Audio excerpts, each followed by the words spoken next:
1996 से अटके और 2023 में पास हुए वुमेन रिजर्वेशन बिल को लागू करने के लिए अब सरकार संसद के स्पेशल सेशन में 3 बिल लाएगी।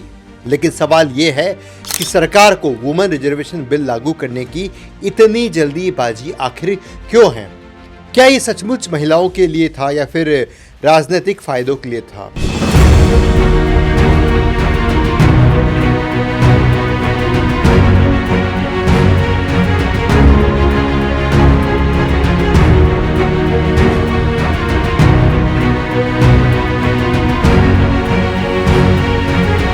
सबसे पहले समझते हैं कि ये बिल आखिर है क्या। इस बिल का नाम है नारी शक्ति वंदन अधिनियम, जो 2023 में 106वें संविधान संशोधन के अंदर आया था। इसके लिए 3 अनुच्छेद जोड़े गए थे, आर्टिकल 330A, 332A और 239AA। मतलब लोकसभा और सभी राज्य विधानसभाओं और दिल्ली की विधानसभा में 33% सीटें महिलाओं के लिए रिजर्व होंगी, आरक्षित होंगी।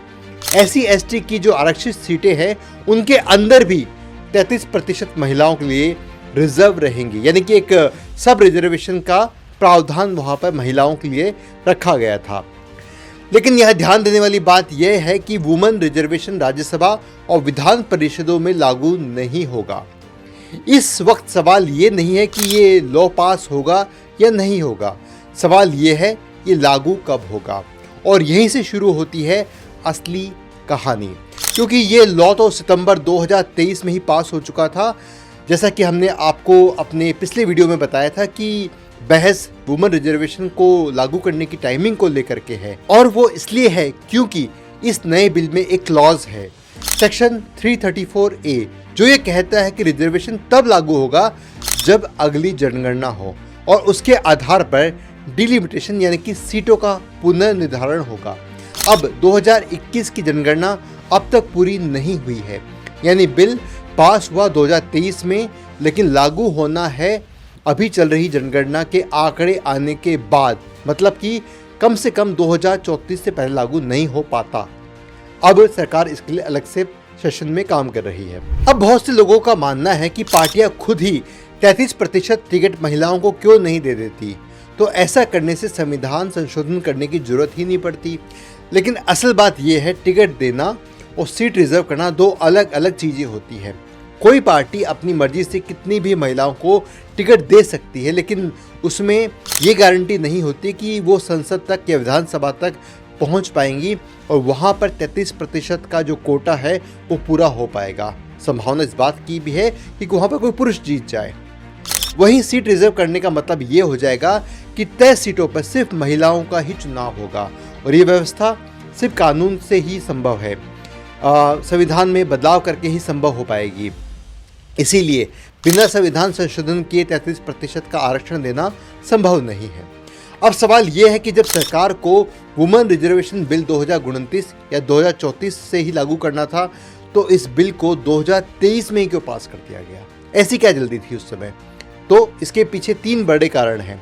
पहला ये कि उस वक्त 2024 का जो चुनाव था लोकसभा का, वो सर पर था और सरकार को एक मजबूत सिंबॉलिक मैसेज देकर के वोट बैंक को अपनी तरफ करना था। दूसरा, नया संसद का भवन उसी हफ्ते बना था, तो सरकार को नए संसद भवन में ऐतिहासिक फैसला लेने का मौका मिल गया था। और तीसरा, सरकार को 1996 से अटके बिल को पास करा करके अपने आप को मजबूत साबित करना था। उन्हें दिखाना था कि हमारी सरकार महिलाओं के लिए कितनी ज्यादा सीरियस है। विपक्ष की इस कानून को लेकर के 3 बड़ी आपत्तियां हैं। पहली बड़ी आपत्ति यह है कि इसमें OBC महिलाओं के लिए अलग से कोई सब रिजर्वेशन नहीं रखा गया है, जबकि SC/ST के लिए अलग आरक्षण पहले से ही मौजूद है। Indian national Congress, Samajwadi party और राष्ट्रीय जनता दल का कहना है कि बिना OBC महिलाओं को शामिल किए ये कानून पूरी तरह से अधूरा है। दूसरी आपत्ति इसे लागू करने को लेकर के है। कानून को सेंसस और डिलिमिटेशन से जोड़ दिया गया है, यानी कि पहले जनगणना होगी, फिर सीटों का पुनर्निर्धारण होगा, वापस सीटें डिसाइड की जाएंगी और उसके बाद ही आरक्षण लागू होगा। विपक्ष की बड़ी चिंता डिलिमिटेशन को लेकर के है। विपक्ष का कहना है कि जब नई जनसंख्या के आधार पर सीटें तय होगी तो उत्तर भारत के राज्यों की सीटें बढ़ जाएंगी और दक्षिण भारत की सीटें घट सकती है या अनुपात में कम बढ़ सकती है। इससे दक्षिण भारत की जो पॉलिटिकल रिप्रेजेंटेशन है वो कम हो सकती है और ये देखना होगा कि कांग्रेस को दक्षिण भारत में ज़्यादा समर्थन मिलता है, इसलिए उनकी चिंता भी वोट बैंक की ही है। अब जमीनी हकीकत समझिए, आम आदमी खास करके आम महिला पर इसका क्या असर होने वाला है। तो 2029 तक तो लगभग कुछ नहीं बदलेगा, क्योंकि टिकट अभी पार्टियां अपनी मर्जी से ही देंगी। लेकिन 2029 से अगर कानून लागू हो जाता है तो लोकसभा में महिलाओं की संख्या बढ़ करके करीब 181 तक पहुंच सकती है, जबकि इस बार लोकसभा में मात्र 74 महिलाएं जीत करके पहुंची थी और इसका असर भी दिख चुका है, क्योंकि पंचायत के स्तर पर 1993 से ही 33% आरक्षण लागू है। और स्टडीज बताती है, जो लोगों ने सर्वे किए हैं वो बताते हैं कि जहां पर महिला सरपंच होती है वहां पर पानी, स्वास्थ्य और शिक्षा जैसे मुद्दे पर बहुत अच्छा काम होता है और यही असर संसद में भी हो सकता है। सरकार इसे महिला लेड डेवलपमेंट और नारी शक्ति का सम्मान बताती है, लेकिन इसका एक साफ पॉलिटिकल एंगल भी है। पहला ये कि 2024 का चुनाव में महिलाओं की जो वोटिंग परसेंटेज रही थी वो काफ़ी बढ़ कर के आई थी, कई जगह पर पुरुषों से भी ज़्यादा ये रही थी। तो ये वुमेन रिजर्वेशन सीधे महिला वोटर्स को टारगेट करने वाला मैसेज है। दूसरा, इस मुद्दे पर विपक्ष खुल करके विरोध नहीं कर सकता है, क्योंकि ऐसा करने पर वो एंटी वुमन दिख सकता है, जिससे सरकार को नैतिक बढ़त मिलती है। तीसरा ये कि 2026 के बाद होने वाला डिलिमिटेशन बीजेपी के मजबूत हिंदी भाषी राज्यों में सीटों को बढ़ा सकता है।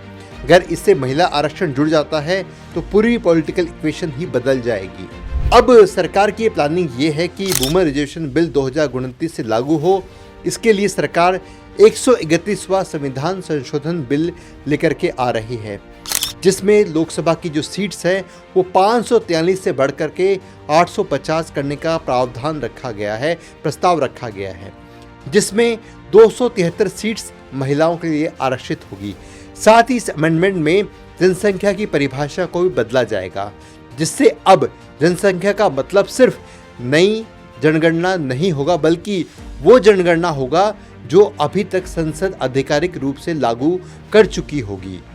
जिसका मतलब होगा कि 2011 की जनगणना को सरकार इस डिलिमिटेशन के लिए मान लेगी और इसी से डिलिमिटेशन होगा जो पहले 2026 और 27 की जो जनगणना है उसके अनुसार होने वाला था।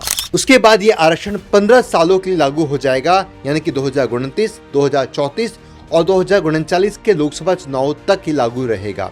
इसके बाद बढ़ाने का फैसला संसद करेगी और आरक्षित सीटें हर चुनाव में बदलती रहेगी, ताकि महिलाओं को हर जगह पर प्रतिनिधित्व मिलता रहे। दूसरा बिल नया डिलिमिटेशन कमीशन बनाने को लेकर के है। डिलिमिटेशन बिल 2026 है, लेकिन तीसरा बिल केंद्र शासित प्रदेशों के लिए कानून बनाने को लेकर के है, जो यूटीज के अंदर कानून के अंदर संशोधन करेगा और वहां पर जो डिलिमिटेशन है उसके ऊपर काम करेगा। अब डिसाइडिंग फैक्टर 16 अप्रैल से शुरू होने वाला पार्लियामेंट का स्पेशल सेशन होगा, जहां सरकार बिल पास कराने के लिए बिल को लोकसभा में पेश करेगी। भारतीय संविधान के आर्टिकल 368 के तहत संविधान में संशोधन के लिए संसद के दोनों सदनों लोकसभा और राज्यसभा में स्पेशल मेजॉरिटी की जरूरत होती है। स्पेशल मेजॉरिटी यानी कि टोटल जो सदस्य है उनसे उनके बहुमत यानी कि 50% से एक ज़्यादा होना चाहिए और जितने लोग उपस्थित होते हैं, जितने लोग वहाँ पर प्रेजेंट होते हैं और जो लोग मतदान करते हैं उनका 2/3 बहुमत होना चाहिए। लोकसभा की जो वर्तमान सदस्य संख्या है वो 543 है, लेकिन 3 सीट्स अभी खाली हैं और एक्चुअल जो सीट्स होगी वो 540 हो जाती है। यदि सभी सांसद प्रेजेंट होकर मतदान करते हैं तो कम से कम 2/3 यानी कि 360 सांसद इसके पक्ष में वोट देने चाहिए। लेकिन बीजेपी वाले नेशनल डेमोक्रेटिक अलायंस एनडीए के पास अभी 292 सांसद ही हैं और अपोजिशन के पास 233 सांसद हैं। 15 सांसद किसी गठबंधन के पास में नहीं है। ऐसे में सरकार को अपोजिशन की जरूरत पड़ने वाली है। अब देखते हैं कि इस नए बिल को पास सरकार करवा पाती है या नहीं, पर मुझे आप ये बताइए कि इन सब से राजनीतिक फायदा किसको मिलने वाला है। जय हिंद।